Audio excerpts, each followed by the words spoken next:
Hi, everyone. I'm Jessica Stern, Senior Manager, Local Arts and Business Partnerships here at Americans for the Arts.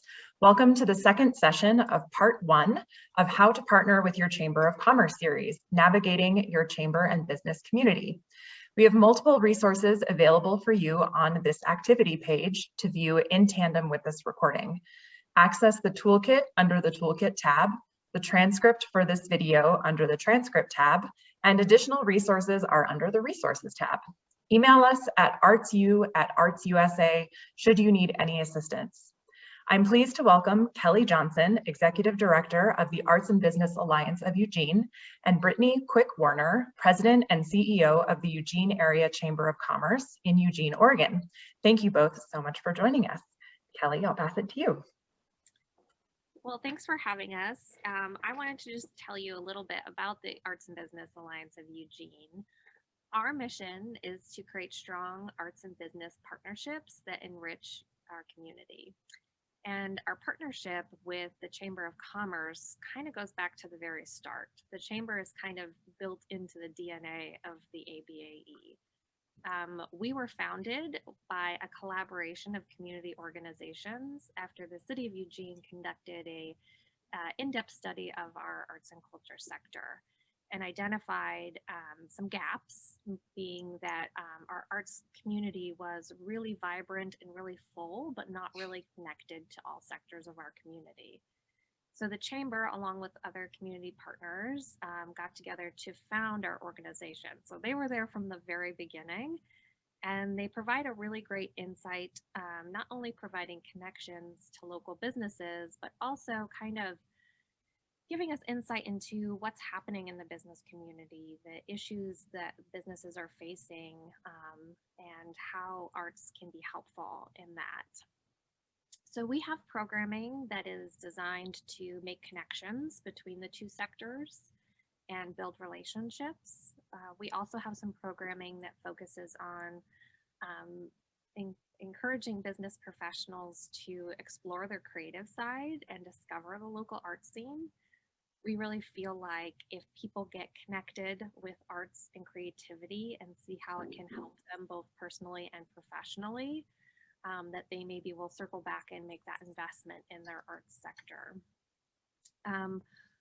We also just really focus on celebrating the arts and creating and nurturing that network of arts appreciating arts leaders. So that's a little bit about our programming. We have a few signature events that we usually do. This year has been a little bit different because they have been virtual and not in person.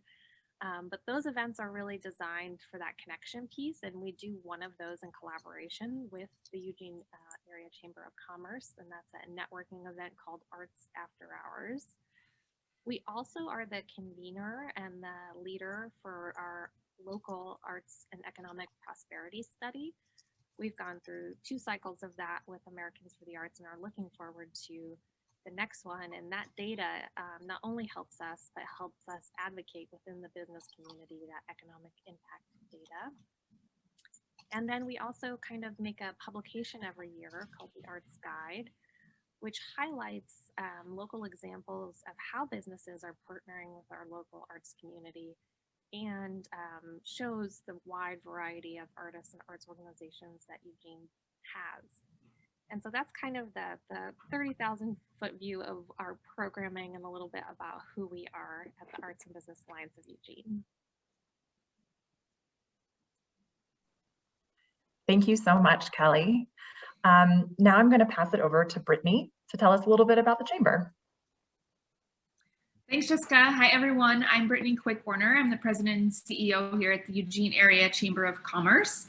I'm really excited to be joining Kelly in this presentation. The partnership and the collaboration that the Eugene Chamber and the Arts and Business Alliance of Eugene have together, I think, is one that I'm glad, folks are looking at as a model, because it's been incredibly beneficial for us and for our business community.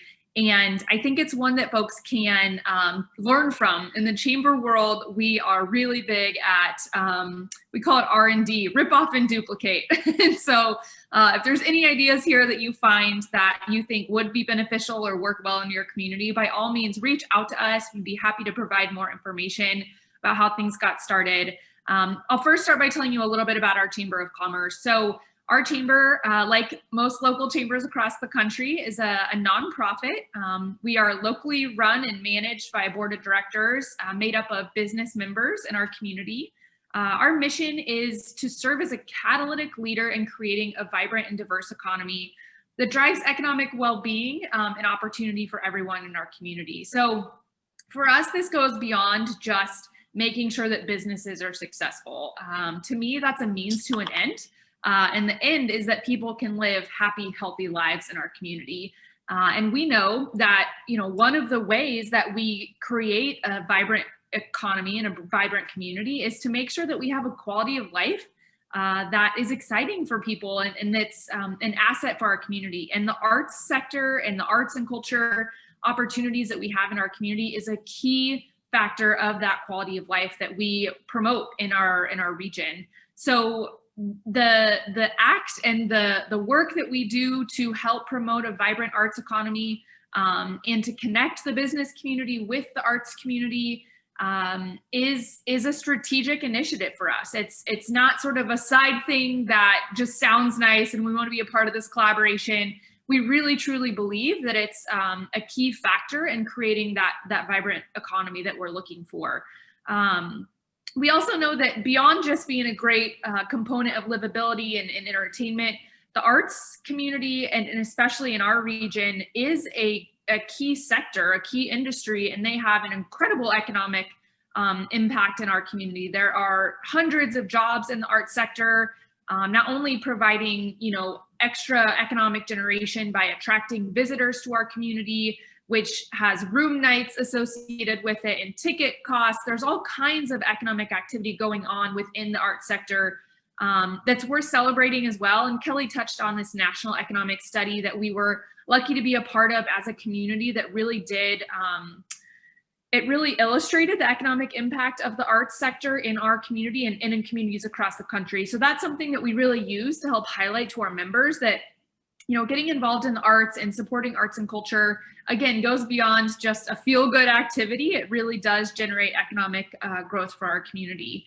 As far as our relationship with the Arts and Business Alliance, like Kelly mentioned, we were a founding partner for this organization with several other community partners. And we have, been intimately involved in the operations and in the management of this organization as a board member, but also we have this really unique relationship between the Chamber and Arts and Business Alliance where, we provide in-kind support for Kelly to work in our office. She has a cubicle in our office for her to use our kind of back-end administrative systems. So as a small nonprofit, Arts and Business Alliance of Eugene doesn't have to invest in some of those tools for a single staff person in Kelly, but we can sort of use the resources that the Chamber already has in place for payroll and paying taxes and doing some of that back-end financial administration. So it's a way that we felt like we could work smarter, not harder.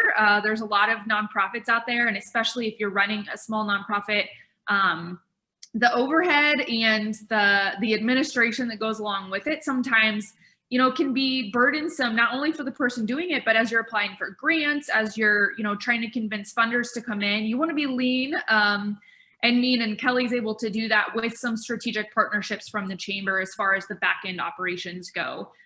We also lean on each other for, help building our audiences. So Kelly has this great opportunity to be connected to both the arts community and the business community. And for us, it's important that we recognize artists as business people too. And so we want them to see the Chamber as a place where they can come and get resources for how to run their business. If we're going to have a really vibrant arts industry, we need them to be successful business people as well. It's easy to kind of get into it, because it's your passion, or even it starts off as a hobby and then it transitions into your career. But a lot of times artists don't have that business background or training before they get into the field that they're in. And so we want to provide the resources that the Chamber offers to all businesses in the community to make sure arts organizations have access to that too. So we have this really great mutually beneficial relationship where Kelly can lean on us for introductions to some of our large businesses who might be financial supporters for her organization, but also just might be interested in getting involved in the arts in general. And then vice versa, we can lean on her to help with introductions to artists, to connect them to resources that the chamber has to help, lead successful businesses in our community too. Kelly mentioned some of the programs that we're able to partner on, and really I think that, something we'll touch a little bit on today through our discussion is, as an organization, the Arts and Business Alliance really has been able to focus on why businesses need connections to the arts, and problem solving and being creative as a business person is key to the success of your business, especially in the midst of a global pandemic, where you have to think very quickly on your feet, figure out how to pivot your business model to make sure you can still be profitable. And it took a lot of creativity. And we know that there are huge assets and learning opportunities from the arts community that businesses can apply to their everyday jobs as well. And so one of the programs that I love that ABAE does are these seminars where we bring business people in and we do art projects, and we do creative projects and teach them how, to kind of go through a creative problem solving exercise with the lens of like being artistic in mind, as opposed to just being a business person. And so it's been a really cool program that we've seen businesses, take some tangible things away that they can then apply in their everyday lives. Not to mention the fact that, businesses are always looking for ways to add value to their place of employment and to provide benefits for their employees. And connecting with the arts is a great way to do that. If we have really great art organizations in town, you can provide tickets to shows. You can, let staff use some of their paid staff time to volunteer for an arts organization. There's all kinds of things that we've been able to show to the business community, how they can connect with the arts and really create a more vibrant business as they're working in that area too. So excited to talk about some of the programs and dive deeper into some of these things, and appreciate being here. Thank you both so much for sharing about your organizations and how deeply connected they are. This is such great information, and I really appreciate you both talking about how you work together. I have some questions for you both to explore the partnership and how arts leaders can navigate their own local chambers as they develop relationships together.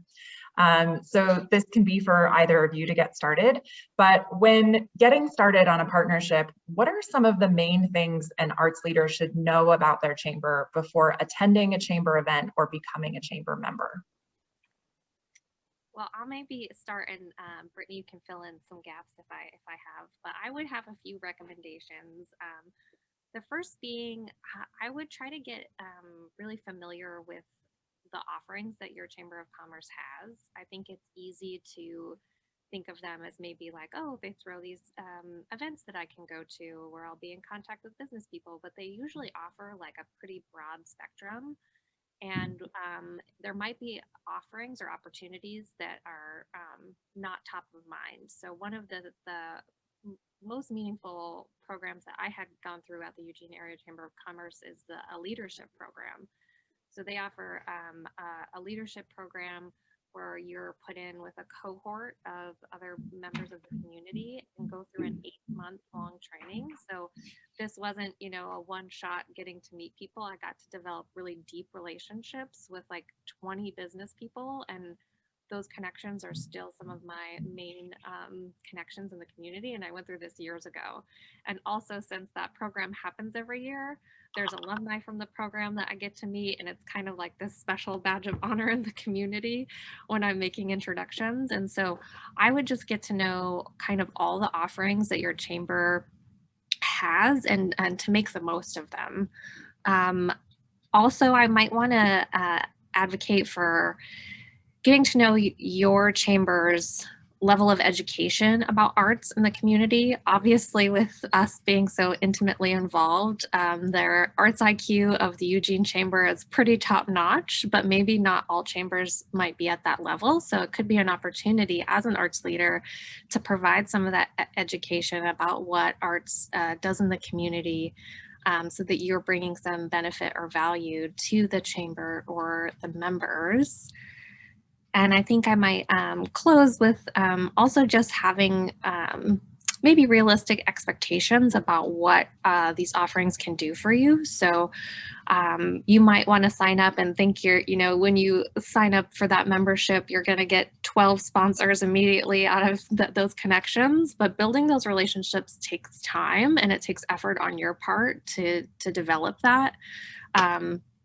And you're going to be introduced to a lot of wonderful business people through your chamber, but it's really kind of the approach and building those relationships that turns them into advocates and investors for the arts. Yeah, Kelly, those are great points. I think a couple of things that I would add. So you implied in the question, chambers are membership organizations. For the most part, there might be a random chamber out there that has a different model, but that's typically how chambers are set up. And so, and I also consider chambers one of the original collective impact organizations. And being a member of the chamber is so much more than just going to events. And I think that's something that as a community member and as an arts organization, you should know going into it, is that really it's a collection of community-minded individuals who are investing a little bit of money to see that money be invested far greater than what they could on their own back into the community. And so for our organization, we focus on advocacy, we focus on economic development. We provide a lot of resources to businesses to help them survive and thrive as businesses. And so as an arts organization, I think making sure you're coming to the table, recognizing that you're a part of something bigger than yourself and a part of something bigger than just your individual membership. And then Kelly touched on the events. A lot of chambers have these really incredible networking events. It's not the main thing that most chambers are focused on. It's a means to an end, right? It's a way to introduce people, to connect folks to each other so they can help build their networks and succeed. They're also fundraising opportunities, right? For a lot of chambers, that's how they are able to operate and provide resources that they do.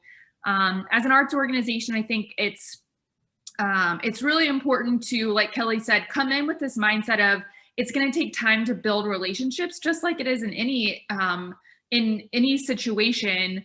You just kind of have a fast pass to building some of these relationships as a chamber member and as someone who's being connected to some of these organizations. So don't come in with a mindset that you're going to be able to fundraise a bunch of money. I think the other thing is be open to the fact that business people want to bring more than just money to the table. I think that, we try to remind a lot of our nonprofits of that. They want to be a part of something and not just be a funder of an organization. And so those relationships are key to build in order to figure out what is it that they want to do? What do they want to get out of the experience? How can they contribute in ways that are other than just financially? And I just think those are some of the things that really any nonprofit, but as an arts organization, whether you're for-profit or nonprofit, coming into that relationship with the chamber with clear expectations, I think is really good. And I would just also, I'm a big advocate for trying to get artists and arts leaders in every room where decisions are being made.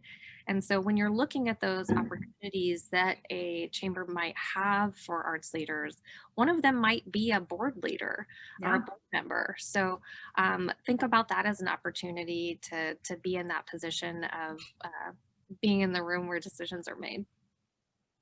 That's a great one. This is great. We're going to touch a little bit more in a minute on kind of navigating those conversations and not necessarily just walking in with an ask. But I wanted to ask Brittany you a question before we get there. As president and CEO of the Eugene Area Chamber and vice president of the board of the Arts and Business Alliance, you have a unique opportunity to see both the business and arts environments. Can you talk a little bit about, or maybe characterize, what arts leaders who may be new to walking into a business environment might expect? Is there language they should brush up on, or are there some general do's and don'ts of navigating a business environment? Yeah, that's a good question. I mean, I think that for the most part, everybody's just kind of working towards the same thing. They want to be successful in their work. They want to be successful in their business. They want to be successful in, in providing to the community. And so for the most part, I think that folks might be intimidated to kind of be coming into a situation, but I wouldn't be, I wouldn't be intimidated by, you know, walking into a business environment. I think that folks are going to talk a lot about, you know, what's the return on investment. So really being able to articulate that. And like you said, we're going to talk a little bit about that here in a moment. Again, don't come in and just expect money. I think that that's something that happens a lot as you're kind of entering into a chamber of commerce is, oh, I'm going to join so I can find more sponsors or more, you know, financial contributors. I think that, yeah, return on investment's a big one, is making sure that you can really articulate your value proposition, your mission, what it is you do in the community. Know your why, right? Everyone is focused, you know, in all different industries and sectors on being able to articulate why we do what we do. And I think that's really key to being successful anywhere, but especially if you're building a new relationship. That's great. We want to demystify this a little bit and, yes, and show that don't be intimidated. It's not intimidating. that the bottom line is not so different than a mission. Yeah. Kelly, did you want to add anything? I think Brittany got it covered. Great. So when you're having conversations with business leaders or community leaders, what are some suggestions to arts leaders to house their approach in that B2B or that business to business frame, rather than the traditional philanthropic or partnership or sponsorship frame? Are there any tips there? I just might say, I mean, you kind of framed it lovely in the question, that I think a lot of us have this training in nonprofit, while we're in the arts sector, to approach things from that fundraising philanthropic way, where you're really excited about your mission and you're trying to get people involved in it. But that B2B lens, I think, is important because it's more about the collaboration and the partnership of like, working together, how can we both achieve our goals? And so it's just kind of flipping that switch in your mind. I had this really great conversation with a local business owner early on in my time at the ABAE. And she said, you know, not a whole lot of arts leaders come to me and say, you know, what are your business goals? What are you working on towards your business goals? And then framing their value around matching those goals. So at the time, she was working on expanding to a statewide market and to a younger demographic. So if you were an arts organization that had like really high audience in that younger demographic, it would be that perfect match. You could say, oh, you know, our demographic meets your needs exactly, and I think we can build a good partnership. So I think it's asking those business people what their goals are and then trying to find that value proposition to match them. Yeah, I think Kelly hit the nail on the head there. What can you bring to them as well, right? So not just kind of walking into it and saying, here's what I need, but really kind of starting off with, what are some of your goals? Why might you be interested in partnering or supporting an arts mission? And again, articulating your why, and it needs to be bigger than just, you know, I think this is fun, I like doing this. Like, what are you giving back to the community that someone else can get excited about?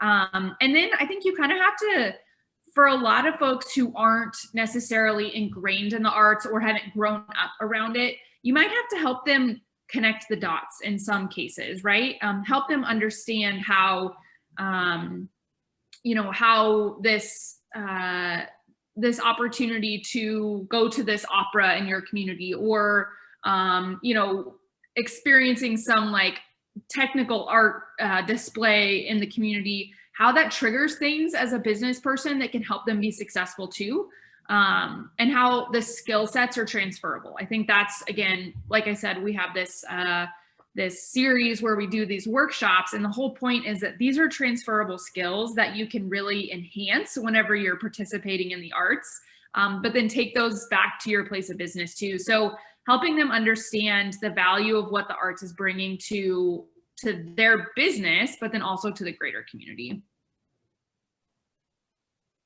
That's great. We try to talk about this in some ways in terms of asset exchange and how businesses can identify assets, and that arts organizations have lots of assets to offer, and it's kind of a matter of finding that sweet spot.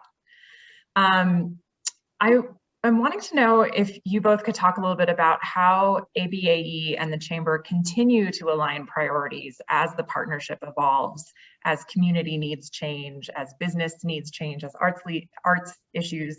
different arts issues arise? How do you both work to continually identify those assets and deepen the partnership?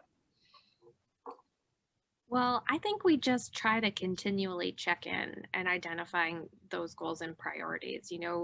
Some of the programs or points of connection that we have with the chamber have been there, since our founding, when we think of things like our networking events.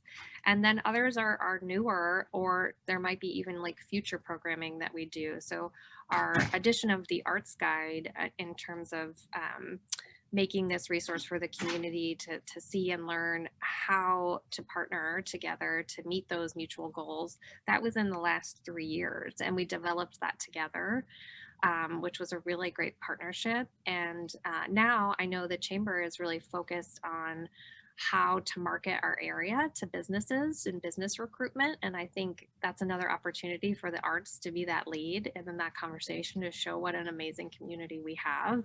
And so I think it's just that checking in and asking, what's in your next 3 to 5 year goals and how can we partner with that. It does also help that, Brittany is on our board and she's our incoming board president. So she's really aware of what we have going on. So it's more on my end to make sure that I'm checking in to say, how can we be of service to you as well? How can we help your members? And making sure I'm having that connection point back to the chamber. Yeah, I was going to say, offering board spots for the business community on your board, even if your organization is not necessarily set up as this Arts and Business Alliance like we are, that still bring those business voices into your board of directors, connect with your chamber, invite your chamber CEO or one of their staff to participate in your organization. I think that's something that, as chambers, we were able to have a perspective into so many different things in the community, right? So I sit on way too many boards to count, but what it means is that I kind of get this bird's eye perspective of how all these things connect. Having someone like that on your board as an arts organization can help you then connect to all those other things and really help you articulate how your mission and values really align with this greater community that you're living in. So I think having, board seats and sharing leadership between the organizations is a really great way to do that. Great. I have one more question for you, and I love asking this question. What should arts leaders avoid doing? What would be a deal breaker right from the outset? I mean, I guess I would just kind of go back to that, not having your expectations be that you're going to be, that these businesses are going to want to invest on day one. I mean, maybe you get very lucky and you find that, golden ticket. But I think, anything in life is about building relationships and finding ways to be helpful to each other. And so I would just say that a biggest mistake would be not coming forward with that partnership hat in tow. I think that is the best foot that you can lead forward with. I would say don't expect that all businesses care about is money. I think that that's something that's common too, is that, a nonprofit, maybe they go too far to say like, here's what I do to help you make, like they also have missions and they have, intrinsic values that they connect to the community with too. And so I wouldn't go into a conversation expecting that it's all about money. It's all about how this return is going to make them more money. And not that folks are doing that automatically, but I think it's pretty easy to go into it with that mindset as well, is to forget that businesses do have these, a lot of businesses really have mission-oriented kind of mindsets when it comes to what they do in the community too. Just because they're for profit doesn't mean that that's not how they show up in the community. So I think kind of checking your expectations in that direction too. And that maybe going into any conversation with a business person, like being too tightly tied to like one outcome, right? So you might go in like looking for a certain relationship, but maybe there's 5 other ways that you guys could be helpful for each other. And if you're too committed to only like this one outcome being what success looks like, you might be missing out on a world of opportunities. Yeah, something else. Don't expect that they know about all the opportunities that exist in the arts in your community as well. I think that you know, if someone isn't naturally inclined or you know, spending a lot of time at arts and cultural events, they might not have any idea how wide and deep the opportunities of, you know, the arts community are. So come in with an education mindset too, to say like, look, there's lots of things out there in our community that you might not even know about, and we want to be here to help share those things with you. That's great. It's so important to remember that we should be open to possibilities and open-minded to all the things we don't know. Mm-hmm. Is there, before we wrap up, is there any last words of wisdom that you'd like to impart today? I would just encourage people to get involved. I mean, again, I don't come from a business background, and I do think at first I was really intimidated. And when I would go to these networking events, I would stand in the corner with my glass of wine and not talk to anybody and be really nervous. But as soon as I started making these like more personal relationships, it was a game changer where I came open to possibilities. I came not wanting a specific outcome, and my network has thrived. And I hope that in turn that I'm helping that network get connected to the arts. And so I think, you know, just being willing to try sometimes and make those connections can be really powerful. Yeah, I think you have an opportunity to like set yourself apart by engaging in a really meaningful way with the business community, because I think there are a lot of nonprofits or arts organizations that aren't doing that and aren't prioritizing it. And so coming to the table with that mindset of like, hey, we have this, you know, we can have a mutually beneficial relationship. I think it'll set you apart as an organization in a way that can be really beneficial to you. Yeah, and I agree with Kelly, like, lean into it and get engaged. I think that everyone's sort of like, we're all humans. We all come to these conversations. I'm with you, Kelly. I run networking events for a profession, and I still get nervous and want to stand in the corner with a glass of wine by myself. So I think just coming to it, like we're all actually on far more even playing fields than we expect sometimes. And there's great opportunities for new relationships out there if you're willing to dive in and create them. Wonderful. I really appreciate that. Thank you both so much for this presentation and insight. This has been a great conversation, and I've really enjoyed it, and I know our listeners will as well. As a reminder, this is the second session of How to Partner with Your Chamber of Commerce, Part 1. As part of this package, there are 2 additional pre-recorded sessions and a digital toolkit to accompany this content. We invite you to participate in periodic live conversations with various presenters on these programs, to ask your questions and hear from your peers. All of these sessions and toolkits are available on ArtsU, and you can also find the toolkits on the Partnership Movement at partnershipmovement.org. Thank you very much.